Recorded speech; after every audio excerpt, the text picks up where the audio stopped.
रामकृष्ण हरी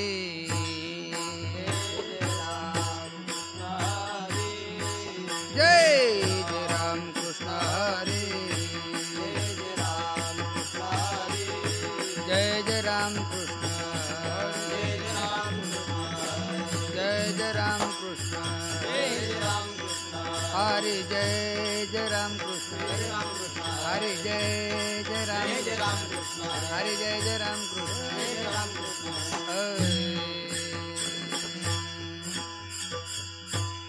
रूप पाहतालो जनी रूप पाहतालो जनी रूप पाहतालो जनी रूप पाहतालो जनी रूप पाहतालो जनी रूप पाहतालो जनी रूप पाहतालो जनी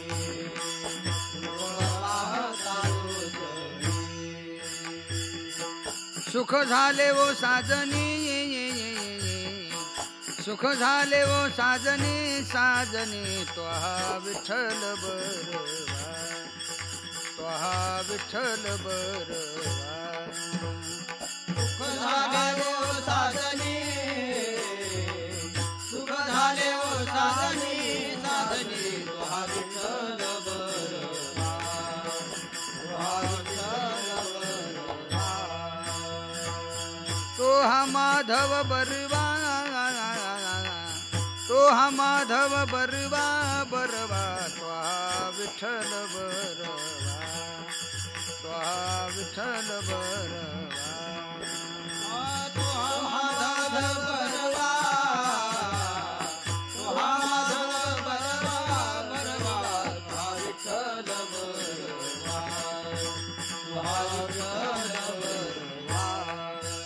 बहुता सुकृताचे जोडी बहुता सुकृताचे जोडी बहुता सुकृताचे जोडी बहुता सुकृताचे जोडी म्हणून विठ्ठली आवडी म्हणून विठ्ठली आवडी आवडी त्वहा विठ्ठल बरवा त्वहा विठ्ठल बरवा विठ्ठली आवडे म्हणून विठ्ठली आवडी आवडे तुहा विठ्ठल बरवा तुहा विठ्ठल बरवा तो हा माधव बरवा तो हा माधव बरवा बरवा त्वहा विठ्ठल बरवा त्वहा विठ्ठल बरवा तुहा माधव बरवा तुहा माधव बरवा बरवा तुहा विठ्ठल बरवा तुहा विठ्ठल बरवा सर्व सुखाचे आगर सुखाचे आगर सर्व सुखाचे आगर सुखाचे आगर बाप रखुमा देवीवर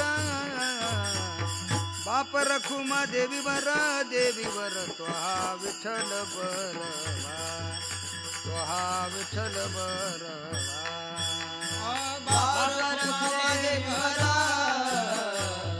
बापर घुमा देवीवर देवीवर तुहा विठ्ठल बरवा तुहा विठ्ठल बरवा तो हा माधव बरवा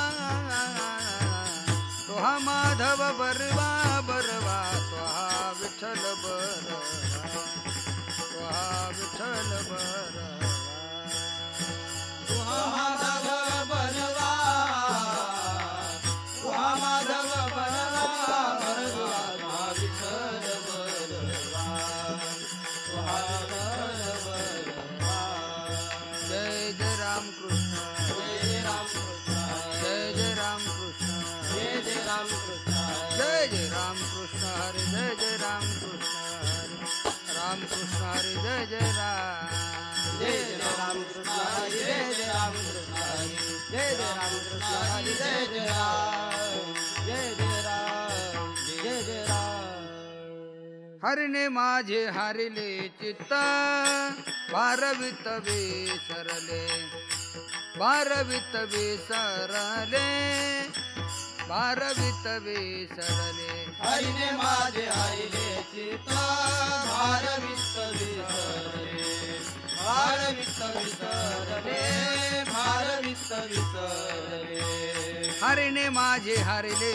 चित्त भारवित विसरले भारवित विसरले भारवित विसरले हरिने माझे हरिले चित्त भारवित विसरले भारवित विसरले भारवित विसरले आता कैसी जाऊ घरा आता कैसी जाऊ आता कैसी जाऊ घरा आता कैसी जाऊ घरा आता कैसी जाऊ घरा नोहे बरा लौकिक नोहे बरा लौकिक नोहे बरा लौकिक आता कैसी जाऊ घरा नोहे बरा लौकिक नोहे बरा लौकिक नोहे बरा लौकिक पारखी असे सांगता गोष्टी घरची कुठी खातील घरची कुठी खातील घरची कुठी खातील पारखी अशी सांगता गोष्टी घरची कुठे खातील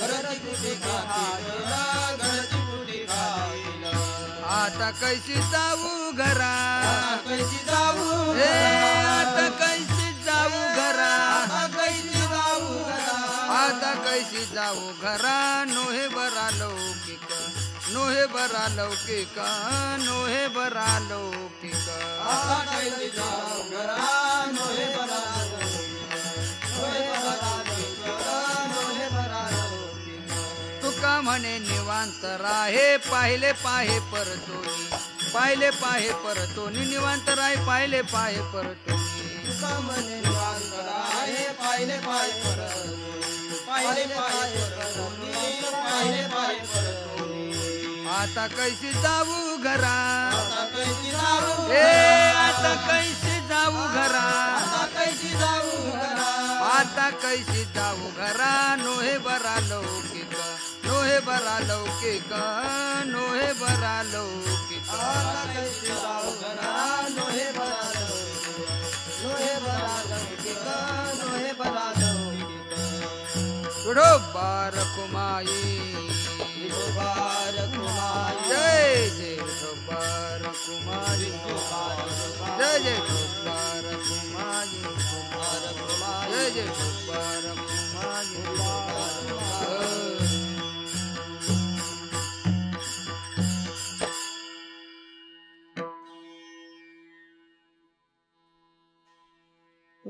हरिन माझे हरिले चित्त हरिन माझे हरिले चित्त माझे हरिले चित्त हरिने माझे हरिले चित्त हरिन माझे हरिले चित्त हरिन माझे हरिले चित्त माझे हरिले चित्त हरिने माझे हरिले चित्त भारविता विसरले भारविता विसरले आता कैची जाऊ घरा आता कैची जाऊ घरा भारविता विसरले भारविता विसरले आता कैची जाऊ घरा आता कैची जाऊ घरा नोहे बरा लौकिक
आता कैची जाऊ घरा आता कैची जाऊ घरा रे बरा लौकिक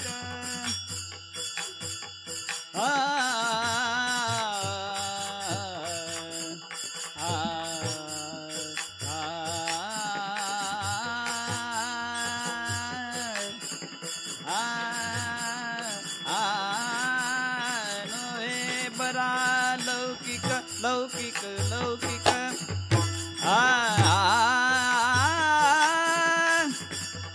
आ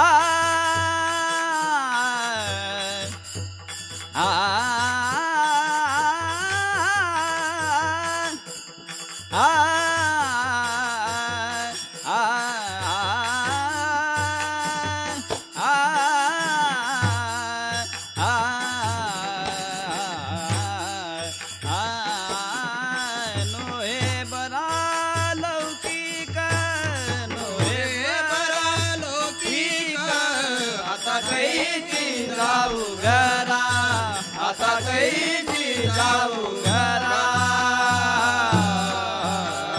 विठाला विठाला विठाला विठाला विठाला विठाला विठाला विठाला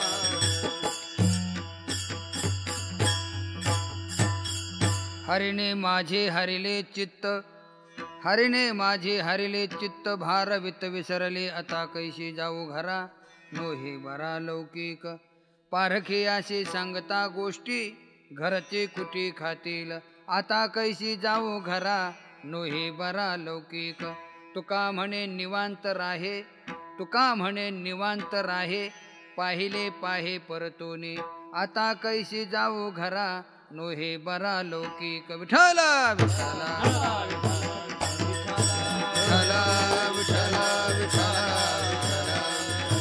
हरिने माझे हरिले चित्त भारवित विसरले आता कैशी जाऊ घरा नोहे बरा लौकिक पांडुरंगा करू प्रथम नमन पांडुरंगा करू प्रथम नमन पांडुरंगा करू प्रथम नमन पांडुरंगा करू प्रथम नमन दुसरे चरण संताची दुसरे चरण संताची दुसरे चरण संताची त्यांच्या कृपादाने कथेचा विस्तार कृपादाने कथेचा विस्तार त्यांच्या कृपादाने कथेचा विस्तार कृपादाने कथेचा विस्तार बाबाजी सद्गुरुदास तुका बाबाजी सद्गुरुदास तुका बाबाजी सद्गुरुदास तुका पांडुरंगा करू प्रथम नमन दुसरे चरण संतांच्या त्यांच्या कृपादाने कथेचा विस्तार बाबाजी सद्गुरुदास तुका जयांचे केलिया स्मरण होय सकळ विद्यांचे अधिकरण ते चिवंदू श्री चरण श्री गुरूंचे ते नमस्कारून आता प्रस्तुत प्रसंगी सेवेसाठी निवडलेला अभंग जगद्गुरु तुकाराम महाराज यांचा हा 4 चरणाचा उत्कृष्ट असा अभंग असून काल्याच्या प्रसंगासाठी निवडलेला आहे। वारकरी संप्रदायामध्ये 8 दिवसाचा 1 महिन्याचा 15 दिवसाचा 4 महिन्याचा कुठलाही उत्सव असू द्या त्याची सांगता ही काल्याच्या कीर्तनाने करलग तसा नियमही दंड आहे। आपण नेहमी काल्याचं कीर्तन झालं म्हणजे सप्ताहाची सांगता झाली। जसं यज्ञाची पूर्ण आहुती झाली यज्ञ संपला गाव आलं प्रवास संपला ढेकर दिला जेवण संपलं तसं काल्याचं कीर्तन झालं म्हणजे सप्ताहाची सांगता झाली समाप्ती नाही। आपण बोलताना ओघाओघात म्हणून जातो आमच्या गावात सप्ताहाची समाप्ती झाली पारायणाची समाप्ती झाली लक्षात ठेवा सप्ताहाची समाप्ती होत नाही पारायणाची समाप्ती होत नाही समाप्ती होती ती आपलीच विठ्ठला विठ्ठला। ऐकणारे लोक म्हणतील इंगळे महाराज जर सप्ताहाची समाप्तीच होत नाही तर आम्ही हा किती दिवस चालू ठेवायचा आम्ही संसारी माणसं आहेत सज्जन आहो। समाप्ती या शब्दाचा अर्थ कळाला संपलं सम्यक अधिक आप्ती बरोबर समाप्ती सम्यक म्हणजे ज्ञान आणि आप्ती म्हणजे प्राप्त जोपर्यंत तुम्हा मला अपरोक्ष ज्ञान प्राप्त होत नाही तोपर्यंत परमार्थाची समाप्ती नाही। मग सांगता म्हणून काल्याचे कीर्तन लक्षात ठेवा। दुसरी गोष्ट अशी आहे इतर कीर्तनाचा विधी वेगळा आणि काल्याच्या कीर्तनाचा विधी वेगळा। इतर कीर्तनात भक्तिज्ञान वैराग्य सांगितलं जातं भक्ती ज्ञानावरीत इतरा गोष्टी न कराव्या प्रेम भरे वैराग्याच्या युक्ती विवराव्या पण काल्याच्या कीर्तनात चरित्र ते उच्चारावे केले देवे गोकुळे गायन तिळेला चरित्र पवाडे राखिले संगडे सहित गाये भगवंताने जे गोकुळामध्ये चरित्र केलं त्याचा उच्चार करायचा लक्षात ठेवा।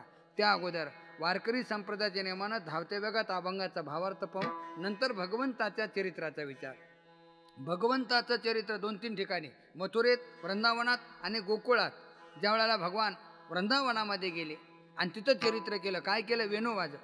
वृंदावनात भगवंताने वेणू वाजवल्यानंतर गोकुळातल्या गवळणीने ऐकला.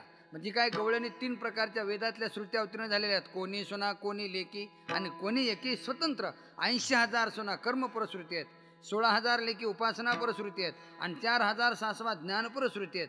आवाज ऐकल्याबरोबर सज्जना हो, जे काय ज्ञानपरश्रुती सासूच्या रूपानं अवतीर्ण झाल्या, उठल्या आणि निघाल्या. सासूला कोणाच्या घरी जाऊ का विचारावं लागत नाही. लेक माहेरी आल्यानंतर स्वतंत्र असते, पारतंत्र असते. तसं सुनबाईला मात्र जाता येत नाही. सुनाचं जीवन म्हणजे खूप पारतंत्र जीवन हो.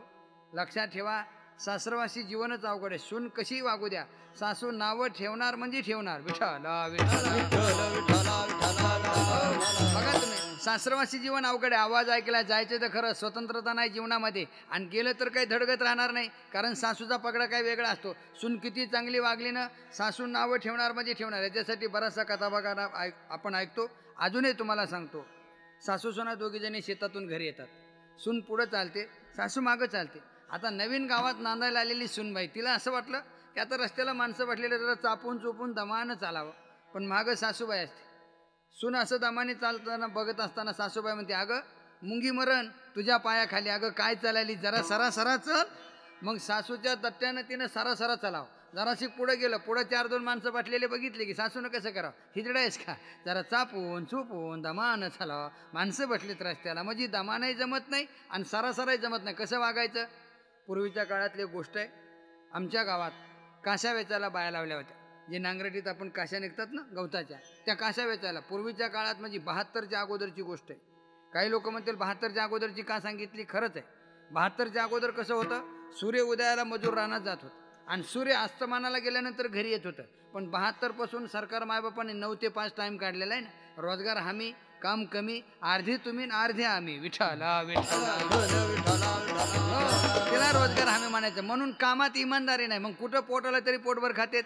दिवस निघायला बाहेर राहण्यात जायच्या. मग सासूनं सांगितलं, सुनबाई काशा वेचायला बाया लावलेल्या आहेत, मजूरने लावले, त्यांच्याबरोबर जा. सून उठली कुठं, मजूरनी बरोबर. सासू घरी थांबली. स्वयंपाक करत असताना शेजारीने आली म्हणते, आत्या आज स्वयंपाकाची पाळी तुमच्याकडे आली, सुनबाई कुठे आहेत? म्हातारीने सांगितलं तर मालकीन गेली हाता हलवीत, मला म्हणली ही सगळं उरकून, आता लावली हिनच. बघा सासूचा पगडा, सासूनच लावलं आणि पुन्हा शेजारीने पैसे असं बोलते. शेजारीने संध्याकाळी आल्या, सुनाला म्हणली, का गं सुनबाई तू सकाळी शेतात गेली, तुझ्या सासूला काम करायला लावलं, तुला शोभत नाही. तुझी सासू नाराज होते. सून म्हणली दुसऱ्या दिवशी मी मागं थांबते. दुसऱ्या दिवशी सुनबाई थांबली स्वयंपाकाला, सासूबाई रानात. सकाळीच निघाल्यानंतर शेजारीने म्हणते, आत्या सकाळी निघाला तर मालकीने सगळं उरकून खाऊन पिऊन, मला म्हणली हुई रोज करणी बरोबर. म्हणजे ते बी तिला जमलं नाही. दुसऱ्या दिवशी सून म्हणली मागं नको पुढं नको, बस सगळंच जायचं. पहाटे 4 वाजता उठली बिचारी आणि 4 वाजता उठून 6 वाजता स्वयंपाक तयार. मग रोजकरणी सासू आणि सूनबाई ह्या तिघीजणी सगळ्या बरोबरच निघाल्या. शेजारीने आली म्हणते, आत्या संगच निघाला तर सवत आहे ना माझी, बराबरी करायची नाही तर कशी करील. विठ्ठला विठ्ठला.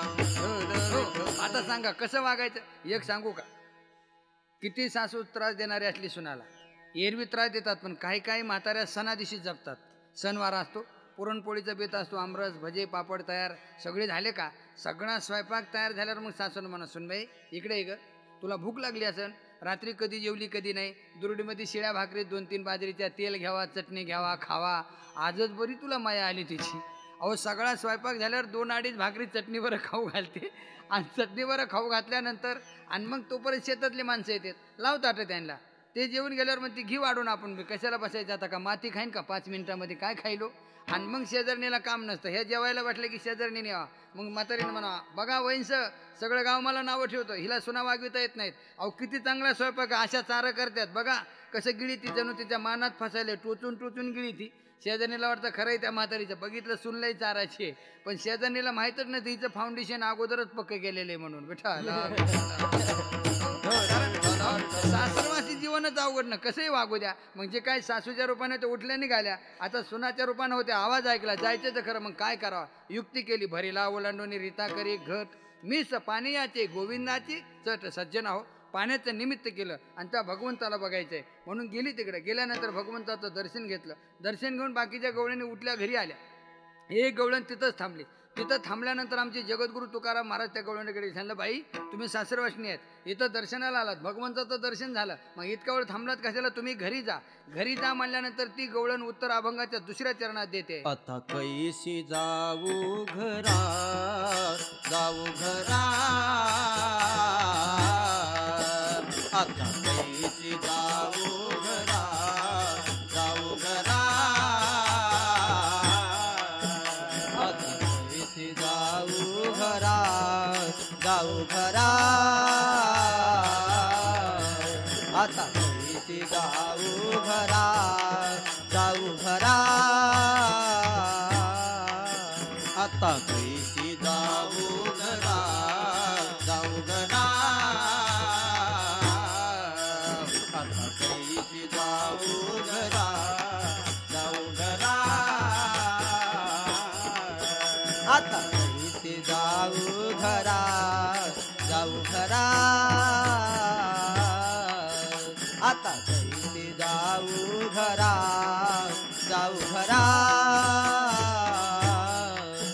नोहे बरा लौकिक, नोहे बरा लौकिक, नोहे बरा लौकिक, आता कैसी जाऊ घरा, जाऊ घरा, आता कैसी जाऊ घरा, जाऊ घरा. नोहे बरा लौकिक, नोहे बरा लौकिक, नोहे बरा लौकिक, आता कैसी जाऊ घरा, जाऊ घरा, आता कैसी जाऊ घरा, जाऊ घरा. अभंगाच्या दुसऱ्या चरणात महाराज सांगतात, आता कैसी जाऊ घरा, नोहे बरा लौकिक. ती गवळण म्हणते, महाराज मी अशा अवस्थेमध्ये घरी जाणार कसे. आता ऐकणारे लोक शंका घेतील, इंगळे महाराज हा कथाभाग आहे द्वापार युगातला, तुकाराम महाराज आहेत कलियुगातले, आणि त्यावेळेला तुकाराम महाराज होते कधी, गेले कधी. अहो त्या द्वापार युगातला कथाभाग आम्ही ऐकतो म्हणून तुम्ही काही सांगू नका. सज्जना हो, एक लक्षात ठेवा, तुकाराम महाराजच नाही, तुम्ही आम्ही सुद्धा त्यावेळेला होतो. महाराज म्हणतात, निद्रा करिता होतो पायी, सवेची लंका घेतली तई, सवे वानर गोळ गाई, सवे चारीत फिरत असो, आम्ही हारेचे सौंगडे, जुने ठाईचे वेडे बागडे, हाती धरोने कडे पाठी सवे वागविले, जातो येतो आम्ही देवाच्या सांगात, तुका म्हणे गात देवनाम, जे जे देवाचे अवतार तुका त्यांचे बरोबर. अहो तुकाराम महाराज नाही, तुम्ही आम्ही सुद्धा त्यावेळेला होतो. लक्षात ठेवा, भगवान निद्रिस्त असताना तुम्ही आम्ही पायथ्याला होतो, राम अवतारामध्ये तुम्ही आम्ही सर्वजण वानर होतो, कृष्ण अवतारामध्ये तुम्ही आम्ही गोपाळ होतो, आणि आज बौद्ध अवतारामध्ये तुम्ही आम्ही वारकरी आहेत. विठ्ठल महाराज म्हणतात ना, तुम्ही उभे विटेवरी, आम्ही झालो वारकरी, आम्ही झालो वारकरी, आम्ही झालो वारकरी. तुम्ही उभे विटेवरी, आम्ही झालो वारकरी, आम्ही झालो वारकरी, आम्ही झालो वारकरी. तुम्ही उभे विटेवरी, तुम्ही उभे विटेवरी, आम्ही झालो वारकरी, आम्ही झालो वारकरी, आम्ही झालो वारकरी. तुम्ही उभे विटेवरी,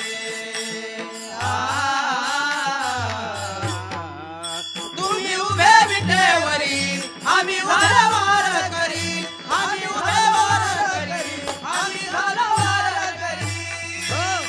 तुम्ही विटेवर उभा ना, आम्ही वारकरी. सज्जन आहो, प्रत्येक अवतारात तुम्ही आम्ही देवाबरोबर होतो. मग आमचे महाराज म्हणतात, लक्षात ठेवा, त्या गवळणीला, बाई इतका वेळ झाला तुम्ही इथं थांबलात, जरा घरी जा. ती गवळण म्हणते, महाराज तुम्ही जा म्हणतात हे खरंय, मलाही जावं असं वाटतंय, पण आता कैशी जाऊ घरा, आता मी घरी जाणार कसं. महाराज म्हणले, कशी जाणार, जशी आली होती तशीच जाणं, तू आली कशी होती आणि तू आता म्हणते घरला कशी जाऊ. म्हणजे नेमकं तुला काय झालेलं आहे, काय झालंय म्हणल्यावरती उत्तर पहिल्या चरणात दे. हरिने माझे हरिले चित्त, हरिने माझे हरिले चित्त, हरिने माझे हरिले चित्त, हरिने माझे हरिले चित्त, हरिने माझे हरिले चित्त, हरिने माझे हरिले चित्त, हरिने माझे हरिले चित्त, हरिने माझे हरिले चित्त, हरिने माझे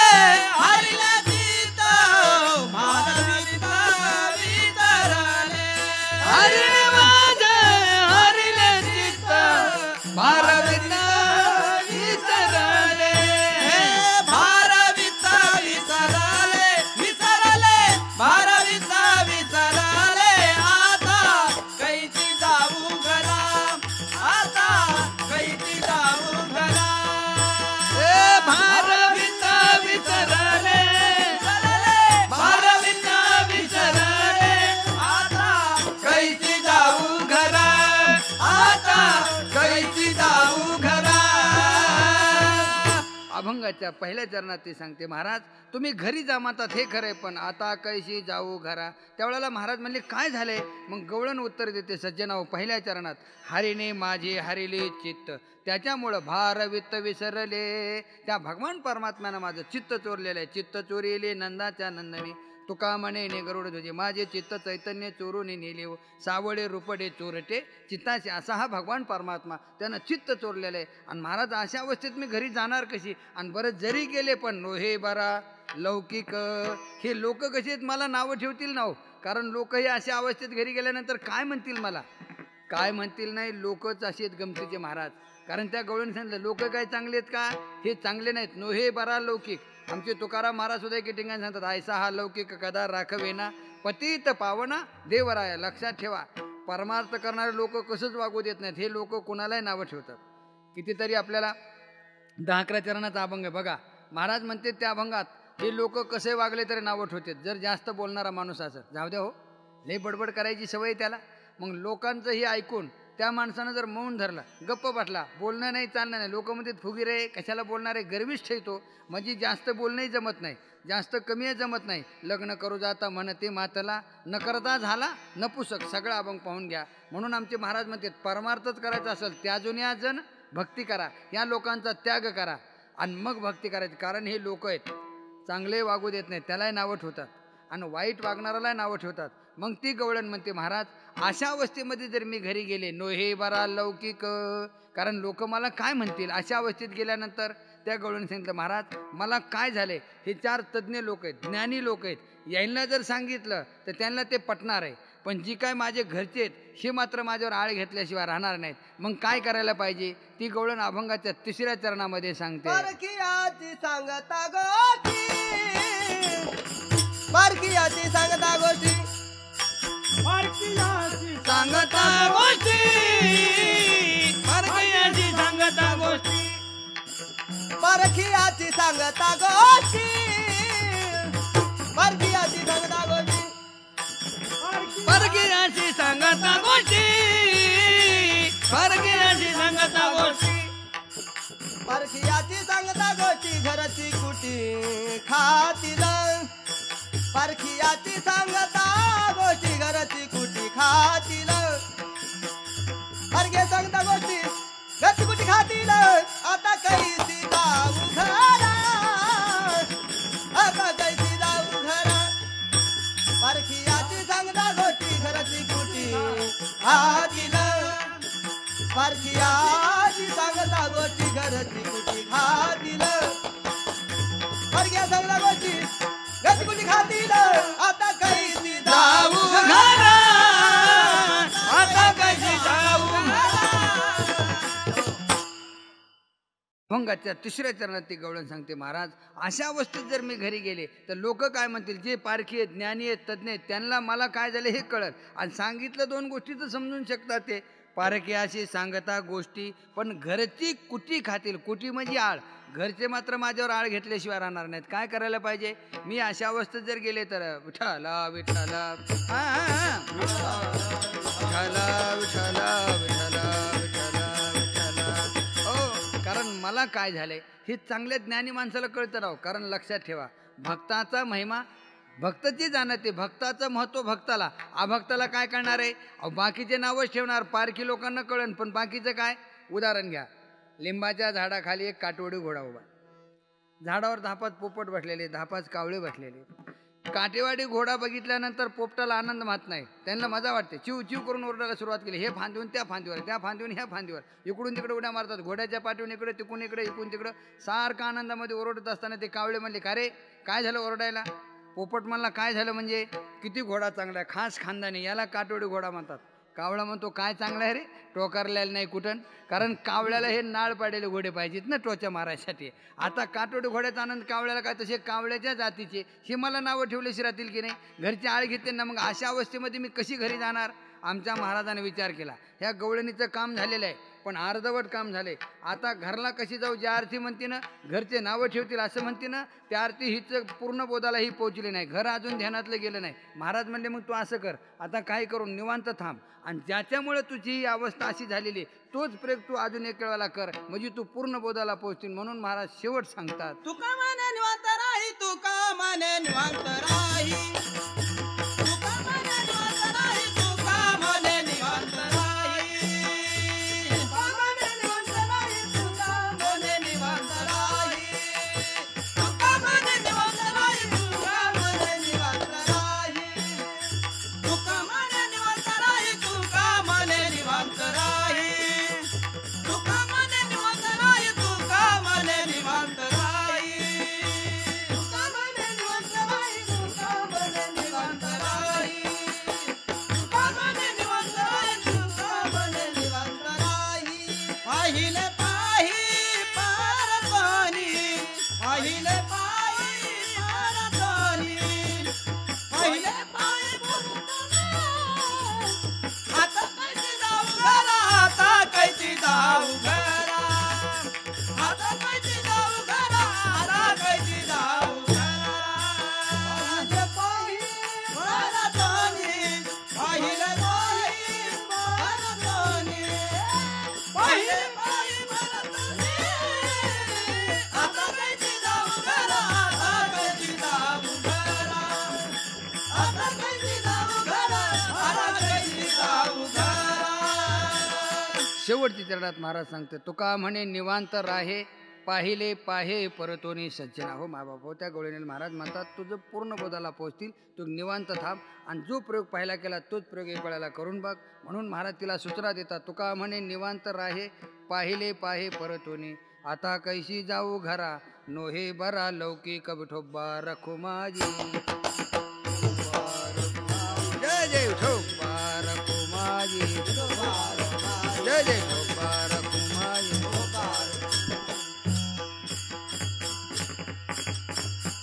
हरिणे माझे हरिले चित्त भार वित विसरले, आता कैशी जाऊ घरा, नो हे बरा लौकिक. यथामते थावका धावते वेगात अभंगाचा शब्दाचे भावार्थ संपवलेला आहे. आता भगवंताच्या चरित्राचा थोडक्यात विचार करू. जगद्गुरु तुकाराम महाराज सांगतात, आज भगवंतानी जे गोकुळामध्ये चरित्र केलं त्याचा उच्चार करायचा. लक्षात ठेवा, आचरणात आणायचं नाही.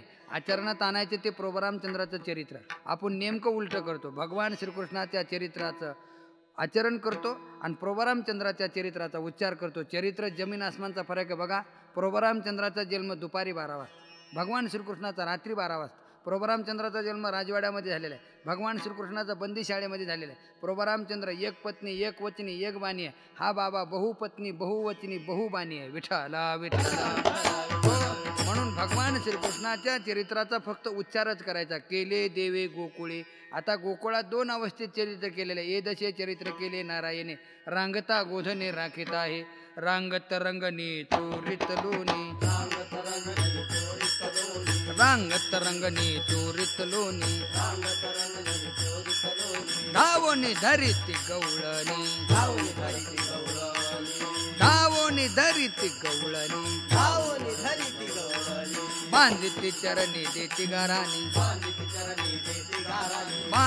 चरणी देती गाराणी, येशोदे साजनी, येशोदे साजनी, दैघृत भक्तुनी तमाळ निळे नवल केले साजने, कृष्ण आळवा आळवा परतोनी माते दावा, कृष्ण आळवा आळवा.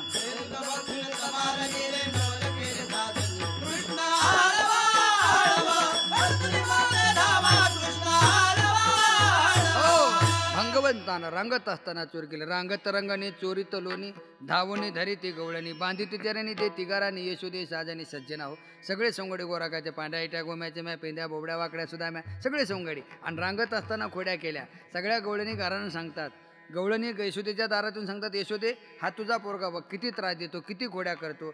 सज्जना हो, अशा यशोदेच्या दारात गवळणी गारानं घेऊन येत असताना यशोदेने सांगितलं, गवळणी हो माझ्या पोराला नावं ठेवू नका, माझं पोरगं खोडी करत नाही आणि वाटतं असतं मला मध्ये सहित पकडून दाखवा मग माझ्याकडे या. पहिली गोष्ट माझं पोरगं असं नाहीच, बाळ सगुण गुणाचे ताने बाळ दिसते गोजिरवाने काय सांगता गाराने ग गोकुळच्या नारी श्रीरंग माझा वेडा त्याला नाही दुसरा जोडा तुम्ही याची संगत सोडा ग गोकुळच्या नारी नाविला झाला सज्जना हो. त्या गवळणीला यशोदेने एकच सांगितलं, माझं पोरगं खोडी करतं, मला मोद्यासहित पकडून दाखवा आणि मग माझ्याकडे या. विठाला विठाला हो. नाविला झाला. आपण नेहमी भगवंताच्या चरित्राचं श्रवण करतो. एक गवळण आली, म्हातारीने त्या गवळणीने सांगितलं, यशोदेनं पकडून दाखवायचं सांगितलं ना, त्या भगवंताला पकडून दाखवणार म्हणजे दाखवणार सज्जन आहो. मग ती गवळण असं टचून राखण करायची, घराला कुलूप लावायची आणि कुलूप लावून दारात बसायची. दारात काठी हातात घेऊन भगवंताकडे बघितलं, कृष्णा सगळ्या गावात खोडी केली, माझ्याकडे येऊ शकत नाही. भगवान तिच्याकडे बघतच नव्हते. देवाला असं वाटलं कुठं म्हाताऱ्या माणसाला त्रास द्यावा म्हणून काही बघत नव्हते. तरी एके दिवशी म्हातारीनं घराला कुलूप लावलं आणि यमुनेला पाण्यासाठी गेल्यानंतर तेवढ्यात भगवंतांनी संधी सापडली आणि आल्यानंतर भगवंतांनी त्या कुलपाकडे बघितलं, कुलपानं खाली उडी टाकून दिली. भगवान घरामध्ये गेले. सुनबाईनं बघितलं, देवा आम्हाला म्हातारीनं कोंडून ठेवलं होतं, पण बऱ्याच दिवसाची अपेक्षा होती, पूर्व पुण्याचं तुमचं दर्शन झालं, समाधान वाटलं, पण म्हणले आता म्हातारी आलीच तर काय करायचं. भगवान म्हणले काळजी करू नका आणि पकडून दाखवलं तर दाखवू द्या हो. तेवढ्यात म्हातारी आली, कृष्णा घरात आहे ना तू, बस मला मोद्यासहित पकडायचं आहे. पकडलं सज्जन आहो. गवळणीनं काय केलं त्या म्हातारीनं, एका हातात कृष्ण दुसऱ्या हातात सुनबाई आणि भगवंताला सांगितलं, कृष्णा आता मला मुद्द्यासहित पकडून दाखवायचं, साक्षीदार सुनबाई.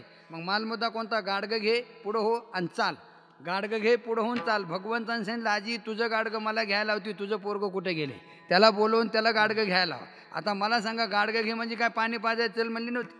कॅसेटमध्ये बऱ्याचशा काल्याच्या विनोद तुम्ही ऐकलेले आहेत. अजून तुम्हाला वेगळे सांगतो, हे श्रीमंताचे लेकरं लाडके असतात, कुणाला नीट बोलत नाहीत हो, शिक्षकाला नीट बोलत नाहीत, आईवडिलाला नाही. श्रीमंताचे लाडकी लेकरं असल्यावर किती तुम्हाला विनोद सांगता येतील. अहो एका शिक्षकानं असंच एक श्रीमंताचं लेकरू लाडकं जवळ बोलून घेतलं, त्याला 1, 2, 10पर्यंत उजळणी दिली. पहिला धडा आहे 10पर्यंत आणि गुरुजी म्हणले, बाळ्या ले दुसरा धडा. म्हणले कोणता धडा, ले म्हणले 1 और 1 11. असं म्हणल्यावर ते पोरगं म्हणतो, बाबू सर म्हणले का, तो म्हणला खाल्ला मरण नाही, 1 और 1 11 म्हणल्यावर खालच्याचे काय हाल आहेत मला सांगा. आता असल्या कार्ट्याला काय शिकव. तुम्हाला सांगू का, लईट लेकरं चाबरे असते. तो एका शिक्षकानं जवळ बोलून घेतलं की पोराला सांगितले, बाळे सांग बरं तुझा जन्म कोण दिवशी झालेला आहे. तो म्हणला, सर माझा जन्म शुक्रवारी झालेला आहे.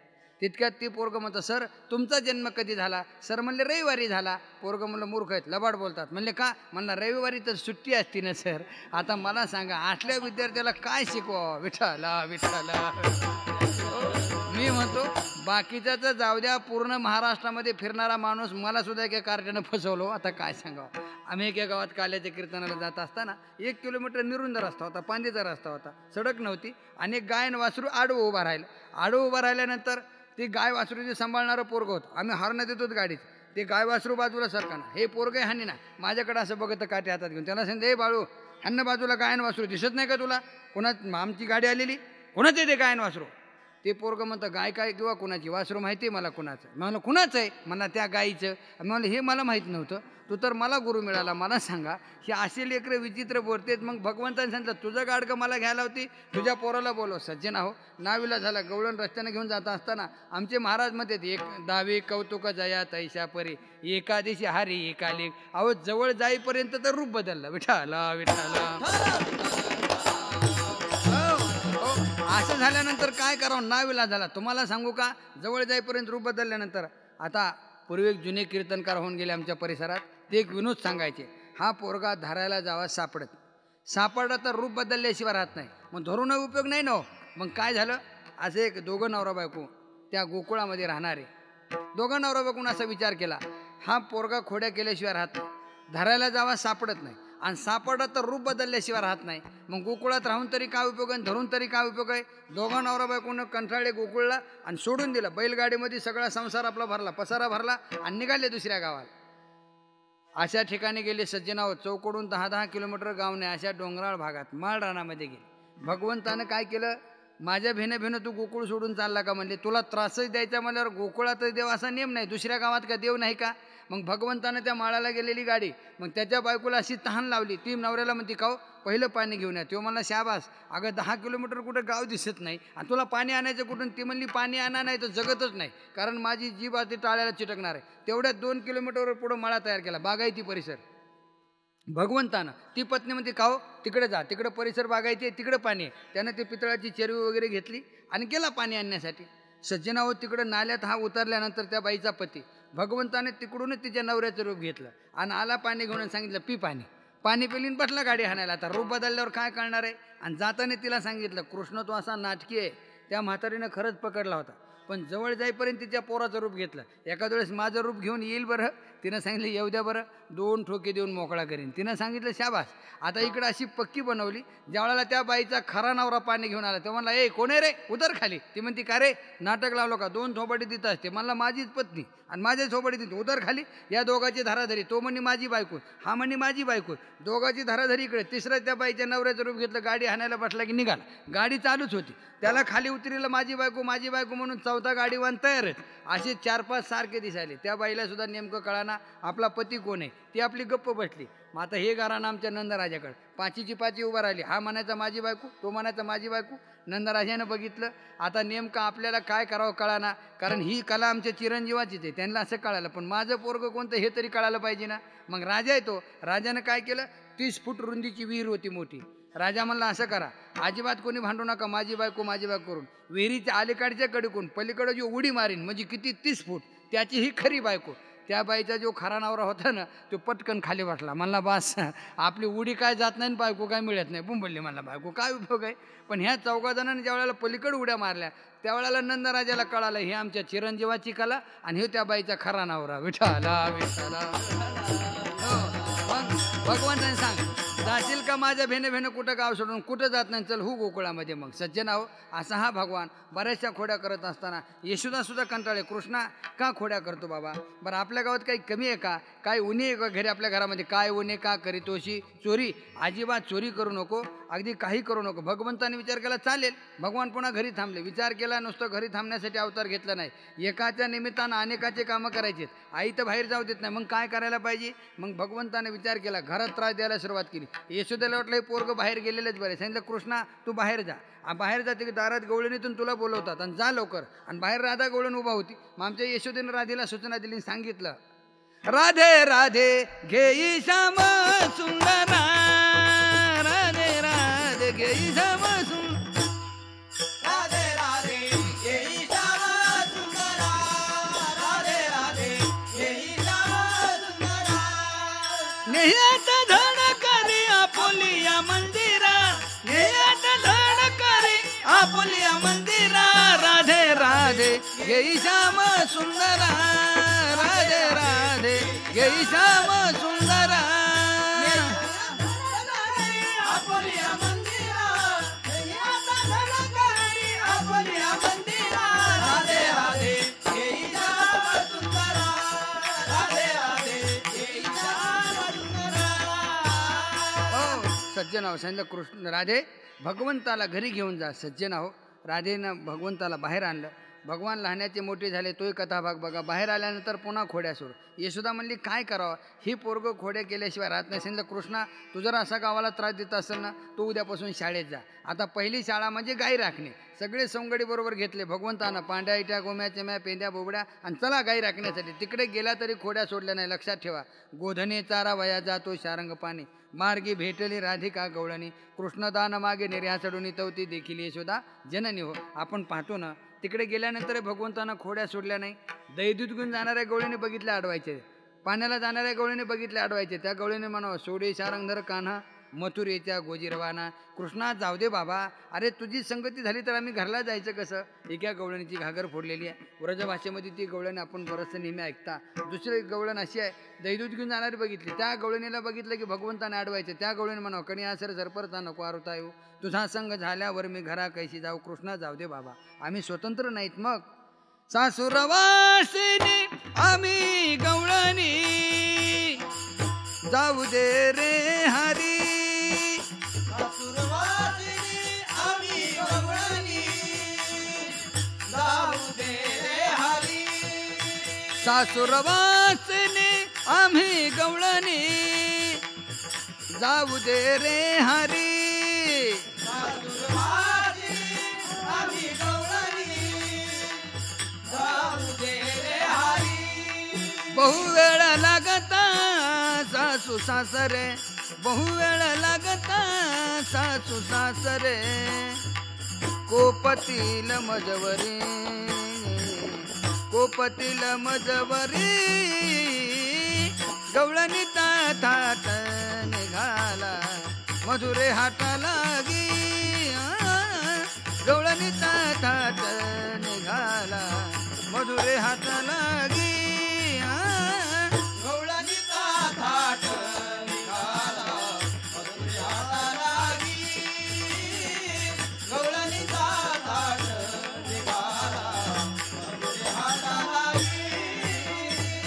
त्या गवळणीचा जाऊ दे बाबा कृष्णा सासुरवासीने आम्ही गवळणी जाऊ दे हरे बहु वेळा लागता सासू सासरे कोपतील माझ्यावरी कृष्णा जाऊ दे तुझी संगती झाली तर आम्ही घरला कसं आहे तरी भगवान ऐकत नाही. हे गवळण म्हणते बघितलं का आमच्याकडं आम्ही बहुजनी तू एकला शारंग पाणी दिशशी येते हृदय मंदिरे ठेवून तू ते जाऊ मथुरा पण ते कृष्णा जाऊ दे बाबा आम्ही किती जणी तुला हृदयाच्या ठिकाणी ठेवून आम्ही जाऊ असा भगवान परमात्मा तिकडे गेला तरी खोड्या सोडत नाही. आपण ऐकतो भगवान वाळवंटामध्ये गेल्यानंतर सगळे संगडी गोळा करायचे आणि नाना प्रकारचे खेळ खेळायचे. त्या खेळाचं वर्णन आमचे महाराज सांगतात. विटी दांडू चेंडू लगोरे नाना पारी विटी दांडू चेंडू लगोरे नाना पारी खेळ मांडी येला यमुनेच्या तीरी खेळ मांडी येला यमुनेच्या तीरी खेळ मांडी येला यमुनेच्या तीरी खेळ मांडी येला यमुनेच्या तीरी गाई गोपाळ गाई गोपाळ गाई गोपाळ सवंगडे वना गाई गोपाळ सवंगडे वना गाई गोपाळ सवंगडे वना गाई गोपाळ सवंगडे वना गाई गोपाळ वना गाई गोपाळ सवंगडे वना गाई गोपाळ सौंदडे वना गाई गोपाळ सौंदडे वना गाई गोपाळ सौंदडे वना गाई गोपाळ सौंदडे वना गाई गोपाळ सौंदडे वना गाई गोपाळ सौंदडे वना गाई गोपाळ सौंदडे वना. हो विटी दांडू चेंडू लगोऱ्या होतो तो हा मामा लपंडाव सुरकवडे बरेचसे खेळ चालू आहेत. नाना प्रकारचे खेळ त्या खेळाचं वर्णन आमचे नाथ महाराज सांगतात. सज्जन हो असे नाना प्रकारचे खेळ चालू असताना लपंडाव खेळ सुरू झाला. काही गोपाळ म्हणले देवा बाकीचे खेळ तुझ्या संग खेळायला बरे वाटतात पण आम्ही लपंडाव कसा खेळायचा देवा संग कृष्णा कैशी खेळू लपंडाई अनंत लोचने तुझे देही डोळे झाकावे कवणे ठाई देवा आम्ही तुझ्या संग लपंडाव कसा खेळायचा कुठे लपडे तरी तुला दिसते लपोगिरी गवारी तो कडो कपाटे तव तेथेही तुझी दिटी मग आम्ही लपायचं कुठं लपंडाव नको दुसरा म्हणला लपंडाव नाही कोणता डाव नको बंद करा आता भुका लागलेल्या आता खांदी भार पोटी भूक काय खेळा याचे सुख तो का म्हणे आता खेळ मोडावा परता काम सारोनी सकळ मिळून अवघे गोपाळ झाले आता वेळ म्हणत ते आणा शिदोऱ्या चला वळू गाई बैसू जेऊ एके ठाई बहु केली वनवन पायपेटी झाला सिन सगळ्याच्या सुदर एकत्र केला सज्जन आहो आणि भगवंतांनी सांगितलं माझे आहे तैसे पाहे नाही तरी घरा जाय चोरोनिया माय नवनीता नावे एक गोपाळ म्हणतो तुका म्हणे हरी माझे कोणी नाही घरी नका करू दुरी माझे पाया वेगळे सगळ्याच्या सिदोर एकत्र केल्या. काला 3 प्रकारचा आहे खडके सोडिल्या मोठा आजीचा दही काला गोमटा हरिनामाचा खिचडी काला प्रेमी मोहिला साधने तुका म्हणे कालान कोठे अभेद देखील सज्जन हो जीव ब्रह्मात्मैकी होणं हा खरा काल आहे आणि मिळण्याचं ठिकाण विशेषा लाभ संता संगे तुका म्हणे काला वैकुंठी दुर्लभ वैकुंठी तो ऐसे नाही कवळ काही काल्याचे काला हा वैकुंठात मिळत नाही काला मृत्यूलोकात आणि वाळवंटातच मिळतो म्हणून विलासी माणसानं मुंबईला जावा विषयानं स्वर्गाला उपासकानं वैकुंठाला पण वारकऱ्यानं पंढरीलाच विठ्ठला विठ्ठला हो काला वारकरी संप्रदायात सत्संगामध्येच मिळतो दुसरीकडे कुठं नाही. आपण कथाभाग पाहतो लक्षात ठेवा काल्याचा प्रसाद खायला मिळेल म्हणून आजी ओ सामरावती काला पाहावाशी येते देव विसरती देहभाव आपुला काल्याचे असे देव जळी झाले मासे माशाच्या रूपानं यमुनीच्या डोहात आले तरी काला मिळू दिला नाही भगवंताने हातात होऊ दिला नाही का. तुम्हाला गणित सांगू आमच्या देवाने एक विचार केला 33 कोटी देवाला माशाचं रूप घेता आलं मग आमच्या वारकऱ्याच्या रूपात आले असते तर लाजा वाटल्या असत्या काहींना मग ज्याला वारकरी बनायची लाज वाटते मग लाजणाराला काही मिळत नाही लाजे त्याशी वाटा नाही साधा वया भक्ती काज नाही लाज धरी तर म्हणून सज्जना हो हा काला फक्त वारकऱ्यालाच मिळतो म्हणून पवित्र असा नरदे मिळालेला आहे. पवित्र तुळशीच्या माळी गळ्यात घाला तो काला आपल्याला प्राप्त झाल्याशिवाय राहणार नाही. महाराज म्हणतात ना काला वाटो एकमेका वैष्णव निका संभ्रम निका वैष्णव वैष्णव म्हणो जया अवघी देवावरी माया विष्णुमय जग वैष्णवांचा असं वैष्णव बना पवित्र तुळशीच्या माळे गळ्यात घाला, पवित्र अंतकरणानं परमार्थ करा. तो काला तुम्हा मला सुद्धा प्राप्त झाल्याशिवाय राहणार नाही. आणि ही सद्भावना माझ्यासह प्रत्येकाच्या मनामध्ये उत्पन्न हो एवढीच विनंती करतो. याच ठिकाणी सेवेला पूर्णविराम देतो. हुकचूक झाली असेल, कमी जास्त वेळ बोलता बोलता का शब्द वेडा वाकडा माफी असू द्या. नातरी बालक बोबडा बोले का वाकुडा चुका पावले ते चोज करुणी मावले रे वाकुडे तिकुडे बाळकाचे बो करे ते नवल मायबाप नुन्न ते पुरते अधिक ते सरते करून घ्यावे तुम्हा तसे करविली तैशी केली कटक वाकडे कन्नेठ देव जाणे पायाच्या प्रसादे काही बोलिलो विनोदे मज क्षमा करणे संते नवे अंगभूतयुक्ती नव्या उपदेश तुमचे बडबड तुमच्या कृपेचे पोषणे जन्म जन्मी तुका म्हणे ज्ञानेश्वर माऊली ज्ञानराज माऊली तुकाराम जय जय ज्ञानेश्वर माऊली ज्ञानराज माऊली तुकाराम जय जय ज्ञानेश्वर माऊली ज्ञानराज माऊली तुकाराम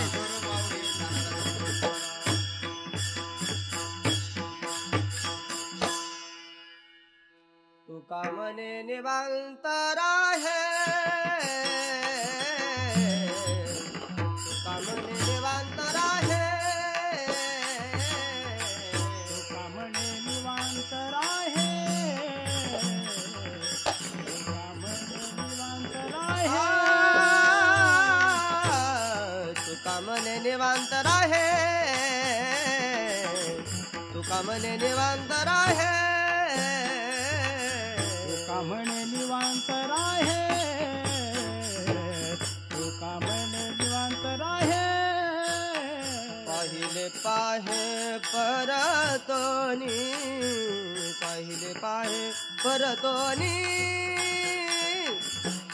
आता कैसी जाऊ घरा आता कैसी जाऊ घरा पाहिले पाहे परतोनी पाहिले पाहे परतोनी आता कैसी जाऊ करा आता कैसी जाऊ करा तुका मने निवांतर आहे तुका मने निवांतर आहे तुका म्हणे निवांतर आहे तुका म्हणे निवांतर आहे तुका मने निवांतर आहे तुका मने निवांतर आहे तुका मने निवांतर आहे तुका म्हणे निवांतर आहे तुका म्हणे निवांतर आहे तुका म्हणे निवांतर आहे पाहिले पाहे परतोनी पाहिले पाहे परतोनी आता कैसी जाऊ घरा आता कैसी जाऊ घरा पाहिले पाहे परतोनी पाहिले पाहे परतोनी आता कैसी जाऊ घरा आता कैसी जाऊ घरा लोहे बरा लौकिका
लौकिक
विठ्ठल जय जय विठ्ठल जय विठ्ठल जय जय विठ्ठल आ बोलिलेले कोरे वेडे वा कोरे उत्तरे करा क्षमा अपराध महाराज आज नाही विचारेला अधिकार ना पुन्हा तुका म्हणे ज्ञानेश्वरा राखा पाया पैकुंकाला दानदेव तुकाराम दानदेव तुकाराम दानदेव तुकाराम तुकाराम तुकाराम तुकाराम कुंडलिक वरदा ज्ञानदेव पंढरीनाथ माऊली ज्ञानेश्वर जगद्गुरु तुकाराम महाराज